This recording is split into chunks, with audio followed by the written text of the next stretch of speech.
ঘড়িতে বাজে 3:10 আর আমরা আমাদের গাড়ি নিয়ে আমাদের বাড়ি থেকে বেরিয়ে পড়েছি বারাণসীর উদ্দেশ্যে। শুরু হলো আমাদের বহু প্রতীক্ষিত মধ্যপ্রদেশ ট্রিপ। তবে আজকে আমরা কলকাতার থেকে 685 কিলোমিটার ড্রাইভ করে যাব বারাণসী, আর ওখানে দুরাত থেকে তারপর মধ্যপ্রদেশ যাব। নিজে ড্রাইভ করে ঘুরতে যাওয়াটা আমার কাছে একটা আলাদাই আনন্দের ব্যাপার, আর তাই এবারে ট্রেনের কনফার্ম টিকিট ক্যান্সেল করে আমরা নিজেদের গাড়ি নিয়ে বেরিয়ে পড়লাম কলকাতা থেকে মধ্যপ্রদেশ ট্রিপে। এখন ঘড়িতে সময় হয়েছে 3:55 আর আমরা এসে পৌঁছলাম আমাদের প্রথম টোল প্লাজা রাজচন্দ্রপুর টোল প্লাজায়। এরপর আমরা এগিয়ে চললাম বর্ধমান, দুর্গাপুর, আসানসোল, ধানবাদ, বারাণসীর দিকে। এই রাস্তায় অনেক ফ্লাইওভার তৈরি হয়ে গেছে, তাই আমরা খুব অনায়াসে এগিয়ে চললাম আমাদের গন্তব্যের দিকে। তাছাড়া রাতে কোথাও কোনো ব্যারিকেড ছিল না রাস্তায়, তাই জার্নিটা আরো স্মুথ হয়ে গেল। রাতে জার্নি শুরু করার জন্য কারো ঠিক করে ঘুম হয়নি, তাই আমি ছাড়া বাকি সকলেই নিজের ঘুমের কোটা কমপ্লিট করে নিচ্ছে এখন। আর আমি মনোযোগ দিয়ে ড্রাইভ করছি, যা আমার সব সময় একটা ভালো লাগার জিনিস। প্রথমেই আপনাদের কাছে আমার একটা ছোট্ট রিকোয়েস্ট, যদি আমার এই ভিডিওটা আপনাদের ভালো লাগে তাহলে প্লিজ আমার YouTube channel travel with tags subscribe করবেন। রাস্তাটা এত ভালো, কিন্তু এইরকম ভাবে লরি চলছে, কি অসুবিধা হচ্ছে কি বলবো। 3টে লেন ব্লক করে লরি চলছে। ঘড়িতে সময় হয়েছে 5:20 আর আমরা এখন ক্রস করে যাচ্ছি বর্ধমান শহর। আর যেরকম দেখতে পাচ্ছেন সকাল হয়ে গেছে। এই পাশের আকাশটা দেখুন কি সুন্দর লাগছে। এখনো যদিও সূর্য ওঠেনি, সূর্য উঠতে এখনো একটু সময় বাকি। আর এই দুর্গাপুর এক্সপ্রেসওয়ে কিন্তু অসাধারণ করে দিয়েছে। যখন থেকে আমরা এই রাস্তায় উঠেছি তখন থেকে কিন্তু 3x3 রাস্তা চলছে, আর এই রকম অসাধারণ রাস্তা আমি বহু দিন পরে এই রাস্তায় এলাম। আগে যখন এসেছিলাম তখন প্রচুর ফ্লাইওভারের কাজ চলছিল, আর এখন কিন্তু সেই কাজ পুরোপুরি সম্পূর্ণ হয়ে গেছে। প্রচুর ফ্লাইওভার খুলে গেছে। এখন একদম সুন্দর একটা অভিজ্ঞতা হচ্ছে এখনো পর্যন্ত এই রাস্তায়। আমরা নিউ টাউনে আমাদের বাড়ি থেকে 3:10 নাগাদ আজকে বেরিয়েছিলাম, আর এর কিন্তু একটা বিরাট বড় অ্যাডভান্টেজ আজকে আমরা পেয়েছি। সেটা হচ্ছে রাস্তায় কিন্তু ট্রাফিক খুব কম। লরির ট্রাফিক অবশ্যই ছিল, কিন্তু ছোট গাড়ির ট্রাফিক খুবই কম। বাইকের সংখ্যা নেই বললেই চলে। টোটো, অটো যেগুলো হাইওয়েতে চলে সেগুলো একদমই ছিল না। খুব স্মুথলি আমরা ড্রাইভ করে চলে এলাম বর্ধমান অবধি। আর এই রাস্তা যে কি অসাধারণ করেছে, যারা এখানে এসছেন তারাই জানেন, আর যারা আসেননি চলে আসুন, এদিকে কোনো একটা ট্রিপ প্ল্যান করুন আর এই রাস্তায় ঘুরে যান। অসাধারণ রাস্তা, পুরো ইন্টারন্যাশনাল স্ট্যান্ডার্ডের রাস্তা করে দিয়েছে এখন এই দুর্গাপুর এক্সপ্রেসওয়ে। আর এখান থেকে বারাণসী এখনো আমাদের যেতে হবে 559 কিলোমিটার। আজকের এই ভিডিওতে কলকাতা থেকে বারাণসী যাওয়ার সমস্ত ডিটেলস আমি শেয়ার করব। রাস্তার কন্ডিশন কিরকম, কতক্ষণ সময় লাগলো, সবকিছু শেয়ার করব। তো আপনারা ভিডিওটা দেখতে থাকুন। আর আপনাদের কাছে আমার একটা ছোট্ট রিকোয়েস্ট, যদি আপনাদের কোনো চেনা পরিচিত লোকজন এই রাস্তায় ট্রাভেল করেন তাদের সাথে প্লিজ ভিডিওটা শেয়ার করবেন, তাহলে তাদেরও একটা ভালো আইডিয়া হয়ে যাবে এই রাস্তাটার সম্বন্ধে। আমাদের বাড়ি থেকে এখন আমরা 142 কিলোমিটার চলে এসেছি, আর এখানে একটা ছোট্ট ডাইভারশন আছে, ওই জন্য একটু জ্যামও আছে। এই ফ্লাইওভারের কাজ এখনো চলছে, তাই এই জায়গাটায় বেশ জ্যাম আছে। আমাদের প্রায় 5 মিনিটের মতো নষ্ট হলো ওখানে ওই ডাইভারশনের জায়গাটায়। এবার আবার আমরা হাইওয়েতে মার্জ করে গেছি, আর এখন আবার রাস্তা সুন্দর হয়ে গেল। এখন সকাল হয়ে গেছে, আর কি অদ্ভুতভাবে দেখুন রাস্তার লাইটগুলো কিন্তু নেভানো হয়নি, জ্বলছে, প্রত্যেকটা লাইট জ্বলছে। কি ওয়েস্টেজ অফ ইলেকট্রিসিটি, খালি ভাবুন, এতগুলো লাইট সব কটা জ্বলছে যখন সূর্য অলরেডি উঠে গেছে। আর এই পয়েন্ট থেকে বারাণসী আমাদের আরও যেতে হবে 535 কিলোমিটার্স।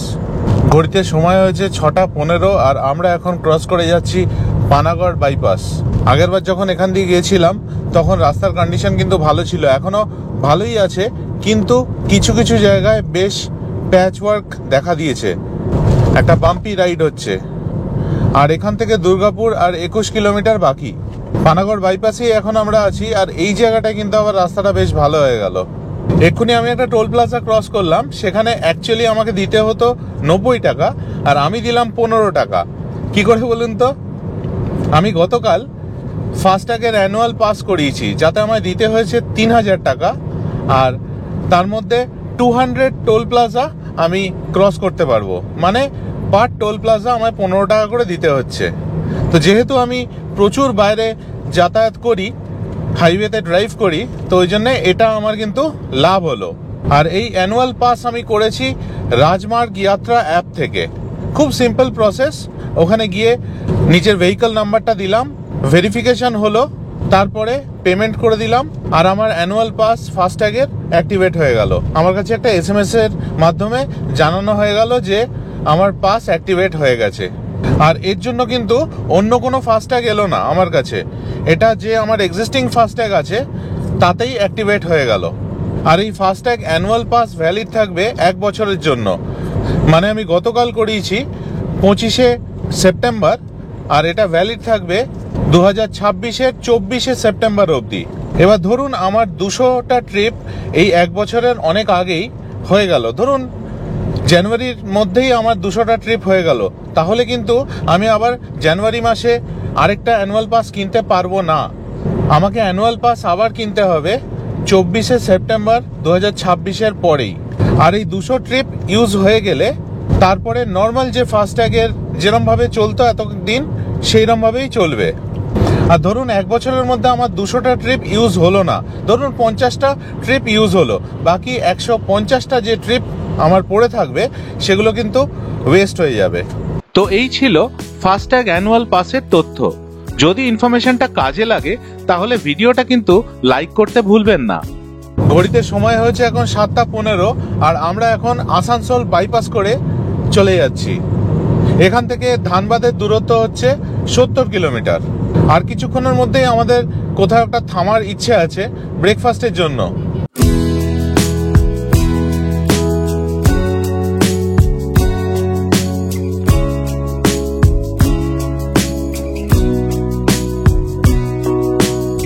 এখান থেকে আর কিছুটা গেলেই হচ্ছে মাইথন ড্যাম। ওখানে আমরা আগে একবার গেছিলাম, তখন আমি ভিডিও করতাম না, তাই আমার চ্যানেলে তার কোনো ভিডিও নেই। তখন গুগল খুবই ছোট, 1 বছরেরও কম বয়স, তখন আমরা মাইথনে গেছিলাম। এই দেখুন সামনে বোর্ড লাগানো রয়েছে, ডান দিকে যে রাস্তাটা চলে যাচ্ছে সেটা মাইথন ড্যামের দিকে চলে যাচ্ছে। আর এখান থেকে মাইথন ড্যামের ডিস্টেন্স হচ্ছে 8 কিলোমিটার মাত্র। আরেকবার আসবো, মাইথন জায়গাটা কিন্তু খুব সুন্দর। আর আপনাদের ইনফরমেশনের জন্য বলে দিই, ওয়েস্ট বেঙ্গল ট্যুরিজম ডেভেলপমেন্ট কর্পোরেশনের ওখানে একটা হোটেল আছে, আমরা আগেরবার ওখানেই ছিলাম। আমরা এবার পশ্চিমবঙ্গ ছেড়ে ঝাড়খণ্ডে ঢুকে যাচ্ছি। ব্রিজটার ওপারে ছিল পশ্চিমবঙ্গ আর সামনে ঝাড়খণ্ড। ওখানে একটা বোর্ড দেখলাম ওয়েলকাম টু ঝাড়খণ্ড লেখা, আর এই ঢুকে গেলাম আমরা ঝাড়খণ্ডে। আজকে আমরা 4টে রাজ্যের ওপর দিয়ে ড্রাইভ করব। প্রথম হচ্ছে ওয়েস্ট বেঙ্গল, যেখানে এতক্ষণ আমরা ছিলাম। এখন ঝাড়খণ্ডে ড্রাইভ করছি, এরপরে আমরা ঢুকে যাব বিহারে, আর তারপর উত্তরপ্রদেশ।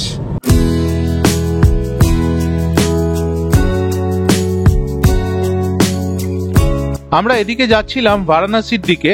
এখন রতনপুর বলে একটা জায়গায় দাঁড়ালাম ব্রেকফাস্ট করে নেওয়ার জন্য।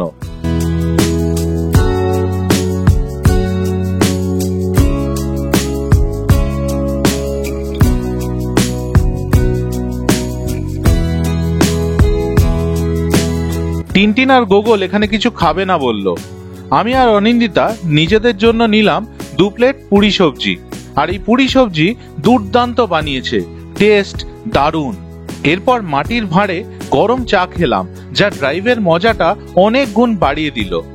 আর একটা পান্তুয়া নিলাম, যা বানানো হয়েছে কিছুক্ষণ আগে, এখনো গরম আছে। অসাধারণ খেতে, একদম নরম তুলতুলে। ঘড়িতে এখন সময় হয়েছে 8:35, আর আমরা এই হোটেল থেকে বেরিয়ে গেলাম, এগিয়ে যাচ্ছি আমাদের গন্তব্যের দিকে। আর এখানে ব্রেকফাস্টের ব্যাপারে বলতে পারি, ছোট্ট হোটেল, কিন্তু খাবারের কোয়ালিটি কিন্তু ভালো, টেস্ট ভালো। আমি ঘুম কাটানোর জন্য নিয়ে নিলাম একটা এনার্জি ড্রিঙ্ক, বেশ কাজে দিল এই জিনিসটা। এতক্ষণ রাস্তা একটু ভিড়ভাট্টা ছিল, কারণ অনেক লোকালয়ের মধ্যে দিয়ে আমরা পাস করছিলাম। আর এখন দেখুন রাস্তা দুর্দান্ত হয়ে গেছে, ফাঁকা ফাঁকা রাস্তা, পুরো একদম চওড়া রাস্তা। আর আমাদের ডান দিকে কিন্তু এবার পাহাড় দেখা দেওয়া শুরু করেছে। আজকে এই রাস্তায় ড্রাইভ করে কিন্তু ভীষণ আনন্দ হচ্ছে। এই রাস্তায় আমি আগেও এসেছিলাম, যখন আমি বুদ্ধগয়া রাজগীর গেছিলাম কিংবা যখন গুজরাট গেছিলাম, এই রাস্তা দিয়ে আমি ড্রাইভ করে প্রয়াগরাজ অব্দি গেছিলাম। তখন রাস্তার কন্ডিশন কিন্তু এরকম ছিল না, এত ভালো ছিল না। কিন্তু এখন যা রাস্তা করে দিয়েছে অসাধারণ। কি এনজয় করছি আপনাদের বলে বোঝাতে পারবো না। এই দেখুন সামনে পাহাড়, দূরে পাহাড় দেখা যাচ্ছে, আর এই ডান দিকে দেখুন পাহাড় পরিষ্কার বোঝা যাচ্ছে। আর এখন টেম্পারেচার কিন্তু অনেকটাই বেশি, বাইরে বেশ ভালোই গরম রয়েছে, 31 ডিগ্রি সেন্টিগ্রেড গাড়ির কনসোলে দেখাচ্ছে। কোথাও ঘুরতে গেলে আমি ফিরে এসে ভিডিও বানাই, তাই ভিডিও আপলোড করতে সময় লাগে। কিন্তু আপনারা যদি বেড়ানোর সময়ের ডেলি আপডেটস চান, তাহলে ইনস্টাগ্রাম আর ফেসবুকে আমার পেজগুলো ফলো করতে পারেন। আর যারা সোশ্যাল মিডিয়াতে নেই, তারা সেরকমই থাকুন। বিশ্বাস করুন, অনেক ডিস্ট্রাকশন মুক্ত থাকা যায়। এটা রাস্তা না রানওয়ে, একবার জাস্ট দেখুন কি বানিয়েছে রাস্তা। ওফ, ফিদা হয়ে যাচ্ছি। আমি জানি না এই রাস্তা কত দূর এরকম পাবো, পুরোটা হয়ে গেছে কিনা দিল্লি অবধি, কিন্তু কলকাতা থেকে যতক্ষণ সকাল থেকে ড্রাইভ করছি এই রকম সুন্দর রাস্তা পাচ্ছি। কিছু কিছু জায়গায় অবশ্যই কাজ হচ্ছে, ডাইভারশন আছে, সেখানে কাজ চলছে, হয়তো কিছুদিনের মধ্যে এরকম সুন্দর রাস্তা বানিয়ে দেবে, কিন্তু বেশিরভাগ রাস্তা হচ্ছে এই রকম।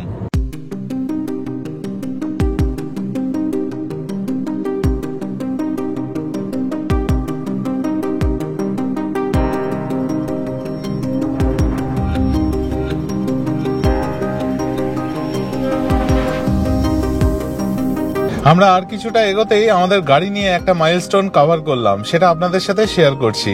এই গাড়িতে আমরা 75,000 কিলোমিটার কমপ্লিট করলাম। দুর্দান্ত লাগছে আমাদের সকলের, এটা সত্যি একটা অ্যাচিভমেন্ট।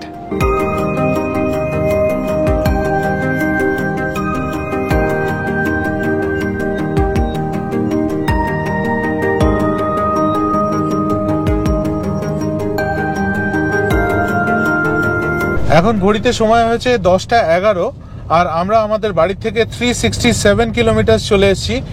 এতখানি আসার পর এই জায়গাটায় আবার একটা ডাইভারশন পেলাম, কারণ ডান দিকে যে ফ্লাইওভারটা দেখতে পাচ্ছেন ওটার কাজ চলছে, ওটা তৈরি হলে খুব সুন্দর রাস্তাটা হয়ে যাবে। তো এইটুকুনি জায়গা ডাইভারশনের জন্য একটু রাস্তাটা খারাপ। তারপর আমি দেখতে পাচ্ছি সামনে গিয়ে আবার হাইওয়েতে আমাদের তুলে দেবে, হাইওয়ের সাথে মার্জ করে দেবে। আর এই চলে এলাম, এসে আমরা আবার মার্জ করে গেলাম ন্যাশনাল হাইওয়েতে। আবার রাস্তা ভালো হয়ে গেল। ভালো রাস্তা পেয়েই মন আনন্দে ভরে উঠল, তবে এই আনন্দ বেশিক্ষণের জন্য ছিল না। এই দিকটা রাস্তার কাজ হচ্ছে, সিঙ্গেল লেন খোলা রয়েছে, আর তাই জন্য আমরা আটকে গেছি। এখানে বেশ লম্বা জ্যাম হয়ে গেছে। আমাদের এখন ছেড়েছে, কিন্তু প্রচুর লম্বা গাড়ির লাইন, আস্তে আস্তে ট্রাফিক মুভমেন্ট হচ্ছে। যাই হোক, এগিয়ে যাচ্ছি, আশা করি খুব একটা বেশি জ্যাম হবে না। এখানে মোস্ট প্রবাবলি একটা ফ্লাইওভার তৈরি হচ্ছে, যার জন্য এই জ্যামটা এখন এখানে হচ্ছে। যেহেতু এখানে কনস্ট্রাকশনের কাজ হচ্ছে, তাই এখানে ধুলোটা রাস্তায় কিন্তু প্রচন্ড বেশি। এতক্ষণ রাস্তাটা ভীষণ ভালো ছিল। এখন আমরা পাস করছি বারহি বলে একটা জায়গা দিয়ে। এই জায়গাটায় আমি ভুল করে বাইপাসটা না নিয়ে এই শহরের মধ্যে দিয়ে ঢুকে এসেছি। এই জায়গাটায় রাস্তাটা খুব খারাপ, আর বাইপাসের অবস্থাও দেখলাম খুব একটা ভালো অবস্থায় নেই। তো এই রাস্তাটা ক্রস করে আমরা গিয়ে আবার হাইওয়ে কানেক্ট করব। বারহি ক্রস করে আমরা এই হাইওয়ে কানেক্ট করে ফেলেছি। আবার কিন্তু রাস্তা দুর্দান্ত হয়ে গেছে, যেরকম দেখতে পাচ্ছেন পুরোপুরি কংক্রিটের রাস্তা এবং চওড়া 3x3 রাস্তা। ঘড়িতে এখন সময় হয়েছে 11:55, আর আমরা একটা জায়গায় রয়েছি, জায়গাটার নামটা আমি জানি না, কিন্তু এখানে একজন বাস চালককে জিজ্ঞেস করলাম, উনি বললেন যে আর একটু পরেই হচ্ছে বিহার শুরু হবে, মানে আমরা ঝাড়খণ্ড জাস্ট ক্রস করে বিহারে ঢুকবো। এখনো ঝাড়খণ্ডেই আছি। আবার একটা ডাইভারশনে এলাম আমরা, ডান দিকে ফ্লাইওভার তৈরি হচ্ছে, তাই ডাইভারশন। যেখানে যেখানে ডাইভারশন পাচ্ছি খতরনাক রাস্তার অবস্থা, যেমন ধুলো তেমন গর্ত, তেমনই সময় নষ্ট হচ্ছে এক একটা ডাইভারশনে। প্রবলেমটা হচ্ছে যে প্রচুর গাড়ি একসাথে হু হু করে চলে আসছে ভালো রাস্তা দিয়ে, তারপর যেই ডাইভারশনটা হচ্ছে ওখানে একটা বটলনেক তৈরি হয়ে যাচ্ছে। এখন সময় হচ্ছে 12:35, আর আমরা এই জাস্ট ক্রস করলাম ঝাড়খণ্ড বিহার বর্ডার। ঝাড়খণ্ড ছেড়ে আমরা বিহারে ঢুকে পড়লাম।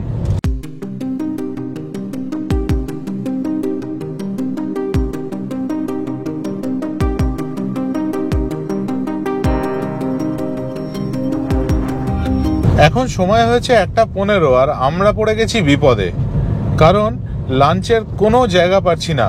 ভালো কোনো জায়গা নেই হাইওয়ের ধারে। এটা কিন্তু মাথায় রাখবেন যখন এই রাস্তায় ট্রাভেল করবেন। স্ট্যান্ডার্ড লাঞ্চ করার জায়গা কি ব্রেকফাস্ট করার জায়গা এই রাস্তায় আমার চোখে অনেক কম পড়েছে। আছে জায়গা প্রচুর আছে, কিন্তু সেইগুলো মানে ঠিকঠাক নয়। আমরা একটা পরিষ্কার পরিচ্ছন্ন জায়গা খুঁজছি অনেকক্ষণ ধরে, এখনো কিন্তু চোখে পড়েনি রাস্তার ধারে। ঘড়িতে সময় হয়েছে দুপুর 1:30 আর আমরা এসে পৌঁছলাম এই হোটেলটায়। এখানে আজকে আমরা লাঞ্চ করব। আমরা এসেছি ওই দিক থেকে, ওইদিকে কলকাতা আর এই দিকে বারাণসী। আমরা ওদিক থেকে এসে বেশ খানিকটা এগিয়ে গিয়ে ইউটার্ন করে এই হোটেলটায় এলাম।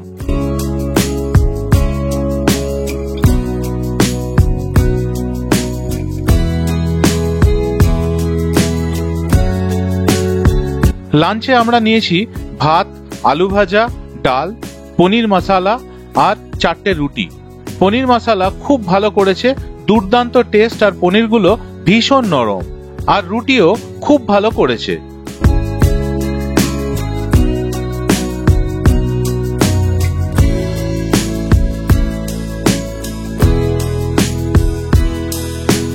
এখন বাজে 2:30 আর আমাদের লাঞ্চ হয়ে গেল এখানে। এখন আমরা বেরিয়ে গেছি আর এখানে আমাদের বিল হলো 560 টাকা। বেশ ভালো লাঞ্চ হলো। এখন পেট ভরে গেছে, নিশ্চিন্তে ড্রাইভ করা যাবে। আরও 4 ঘন্টা 10 মিনিটের মতো আমাদের ড্রাইভ বাকি আছে বারাণসী পৌঁছতে। আর এখন আমরা আবার কলকাতার দিকে যাচ্ছি। সামনে ইউটার্ন থেকে ইউটার্ন নিয়ে আমরা বারাণসীর দিকে এগোবো। এখান থেকে হার্ডলি 200-300 মিটার হবে, খুব একটা বেশি আসতে হলো না। এইখান থেকে আমরা ইউটার্ন নিয়ে বারাণসীর দিকে এগোবো। তো আমরা আমাদের জার্নি শুরু করে দিলাম আজকের জন্য, last leg of the journey to Varanasi.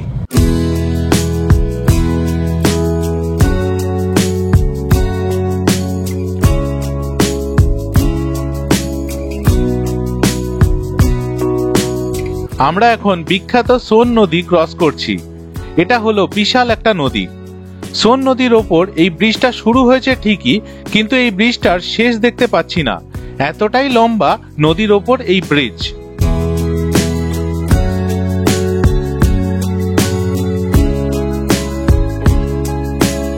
যত বারাণসীর দিকে এগোচ্ছি তত ডাইভারশনের সংখ্যা বেড়ে চলেছে। এমনি হাইওয়ে ঠিক আছে, কিন্তু যখন ডাইভারশন আসছে না, যতখানি টাইম এই হাইওয়েতে চলে আমরা সেভ করছি, ডাইভারশনগুলোতে ততটাই টাইম নষ্ট হয়ে যাচ্ছে। দেখুন আবার একটা ডাইভারশনে আটকেছি, কি অবস্থা দেখুন। সামনে এরকম গাড়ির লম্বা লাইন, পিছনে দেখুন গাড়ির লম্বা লাইন।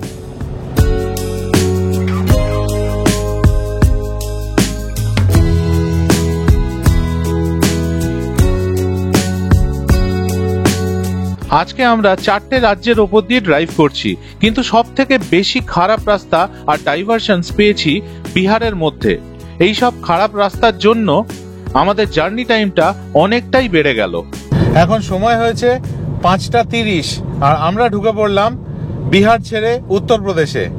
এই নিয়ে আমি দ্বিতীয়বারের জন্য উত্তরপ্রদেশ এলাম। প্রথমবার যখন কলকাতা থেকে গুজরাট গেছিলাম গাড়ি নিয়ে, তখন একবার এসেছিলাম, আর এইবার আরেকবার এলাম।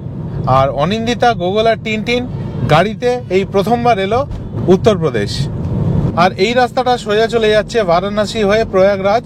আর বারাণসী এখান থেকে 1 ঘন্টা 20 মিনিট বাকি, আর 45 কিলোমিটার লেফট। আর সামনে সূর্য অস্ত যাবে যাবে করছে, দেখুন কি সুন্দর লাগছে স্কাইলাইনটা। আরেকটা কথা কিন্তু বলা দরকার, উত্তরপ্রদেশে ঢোকার বেশ কিছুক্ষণ আগে থেকে রাস্তাটা অসাধারণ হয়ে গেল। একদম প্রথমে যখন কলকাতা থেকে জার্নি শুরু করেছিলাম আমরা আজকে, তখন যেরকম সুন্দর রাস্তা ছিল এখনো কিন্তু সেরকম হয়ে গেল, আর কোনো ডাইভারশনসও নেই। ন্যাশনাল হাইওয়ে এখান থেকে আমরা ছেড়ে দিলাম। এই সামনে থেকে আমরা ডান দিকে ঘুরে যাব টুয়ার্ডস মুঘলসরাই। মুঘলসরাই হয়ে আমরা বারাণসী যাব। আর ঠিক এইখানেই করে ফেললাম আমরা একটা বিরাট বড় ভুল। আমাদের উচিত ছিল ন্যাশনাল হাইওয়ে দিয়ে আরো কিছুটা এগিয়ে গিয়ে বারাণসীতে ঢোকা, মুঘলসরাই দিয়ে না ঢোকা। এই রাস্তাটার ব্যাপারে আরো বলবো, তবে তার আগে আকাশের রংটা একবার নোটিস করুন, কি দারুণ লাগছে তাই না? এবার ফিরে আসি রাস্তার ব্যাপারে। প্রথম দিকে রাস্তাটা ভালো মনে হলেও পরে সাংঘাতিক ট্রাফিক জ্যামে আটকে পড়ি আমরা। তাছাড়াও ছিল রং সাইড দিয়ে গাড়ি আসা, আর কেউ কোনো ট্রাফিক নিয়ম না মানার ঝামেলা। এইসব কাটিয়ে হোটেলে পৌঁছতে আমাদের সময় লেগে গেল 1 ঘন্টা 30 মিনিট। যার দূরত্ব ছিল মাত্র 15 কিলোমিটার। এখন বাজে সন্ধ্যে 7টা আর আমরা এসে পৌঁছে গেছি আমাদের হোটেল বারাণসীতে। আমাদের আজকের হোটেল হচ্ছে হোটেল ভারুনা বারাণসীতে। আমরা রুমে পৌঁছে গেছি, রুম নাম্বার হচ্ছে 514। আপনাদের রুমটা দেখিয়ে দিই। এই হচ্ছে মেন দরজা, এখান দিয়ে ঢুকে এই হচ্ছে আমাদের রুম। ভীষণ সুন্দর রুম। এবার রুমে কি কি আছে সেটা আপনাদের দেখিয়ে দিই। এখানে একটা র্যাক আছে যার মধ্যে আমরা মালপত্র রেখেছি, নিচে একটা সেফটি লকার রয়েছে, এই পাশে একটা টেবিল মতো রয়েছে, এখানে 3টে জলের বোতল দিয়েছে, 2টো কাপ, 2টো গ্লাস, ইলেকট্রিক কেটল, এইখানে টিভি চলছে, এখানে ইন্টারকম ফ্যাসিলিটি রয়েছে, এই পাশে আয়না, এখানে 2টো হ্যাঙ্গার দিয়েছে আর আয়রন বোর্ড দিয়েছে, এখানে একটা চেয়ার, আর এই হলো বেড, দুপাশে 2টো সাইড টেবিল, সুন্দর ডেকর, আর ওপরে পাখা আর এসি রয়েছে, আর লাইটটা খুব সুন্দরভাবে রয়েছে। রুমের ডেকোরেশন খুবই সুন্দর। এইখানে একটা বড় চেয়ার রয়েছে, আর এইটা হচ্ছে এক্সট্রা একটা ম্যাট্রেস দিয়েছে। আমরা বারাণসীতে থাকবো 2 রাত্রির, আজকে এবং কালকে, আর আমাদের এই রুমটা 2 রাত্রির জন্য দিতে হচ্ছে 7,271 টাকা, যার মধ্যে একটা এক্সট্রা পার্সেন ধরা রয়েছে, তো ওই জন্যেই একটা ম্যাট্রেস দিয়েছে। আর এইখানে একটা ছোট্ট মিনি ফ্রিজও রয়েছে। এটা হচ্ছে বাথরুম। বাথরুমে ঢুকেই বাঁদিকে বেসিন আর মিরর, সামনে কমোড, আর ওই পাশে স্নানের জায়গা। বেশ বড় সুন্দর বাথরুম।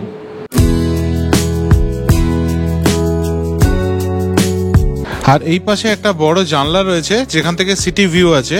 কালকে সকালে আপনাদের দেখাবো এখান থেকে ভিউটা। এখন বাজে 8:20 আর আমরা ডিনার একটু আগে অর্ডার দিয়েছিলাম, ঘরেই আনিয়ে নিলাম, কারণ এখন সত্যি কথা আর নিচে রেস্টুরেন্টে যেতে ইচ্ছে করছে না, এত টায়ার্ড। তো ঘরে আমরা কি কি আনিয়েছি একবার আপনাদের দেখিয়ে দিই। 2টো চিকেন ফ্রাইড রাইস আনিয়েছি, একটা চিলি চিকেন আর একটা গ্রিন স্যালাড। কোয়ান্টিটি যেরকম দেখতে পাচ্ছেন এরকমই। ডিনারটা করে আপনাদের বলছি টেস্ট কীরকম। তবে একটা কথা বলতে পারি, এই আইটেমসগুলো কিন্তু প্রচণ্ড ওভার প্রাইসড। এই যে 2 প্লেট ফ্রাইড রাইস নিয়েছি সেটা পড়েছে 369 করে পার প্লেট, আর এই যে চিলি চিকেন নিয়েছি সেটা হচ্ছে 549 রুপিস, গ্রিন স্যালাড হচ্ছে 129 রুপিস। তো আমি ঠিক করে নিলাম কালকে এখানে কোনো খাবার আমি খাবো না, প্রচণ্ড ওভার প্রাইসড। খাবারের টেস্ট কিন্তু ভালো, দামটা অত্যাধিক বেশি হলেও খাবারের টেস্ট ভালো এবং কোয়ান্টিটি ঠিকঠাক। এবার আপনাদের হোটেল ভারুনার পার্কিং এরিয়াটা দেখিয়ে দিই। যথেষ্ট বড় জায়গা আর অনেকগুলো গাড়ি রাখার জায়গা আছে। এটা হলো রিসেপশন ডেস্ক। আমাদের রুমটা ছিল নতুন ব্লকে, যেখানে লিফট ফ্যাসিলিটি আছে, আর আমাদের রুমের জানলা দিয়ে সিটি ভিউটা ঠিক এই রকম। আজকের গল্প এই পর্যন্তই। এর পরের ভিডিওতে নিয়ে আসবো বারাণসীতে বিভিন্ন জায়গা যা আমরা ঘুরে দেখি তার গল্প। তাই দেখতে থাকুন আমার চ্যানেল। আর ভিডিওটা ভালো লাগলে আমার YouTube channel travel with tags subscribe করার অনুরোধ রইল। ভালো থাকবেন।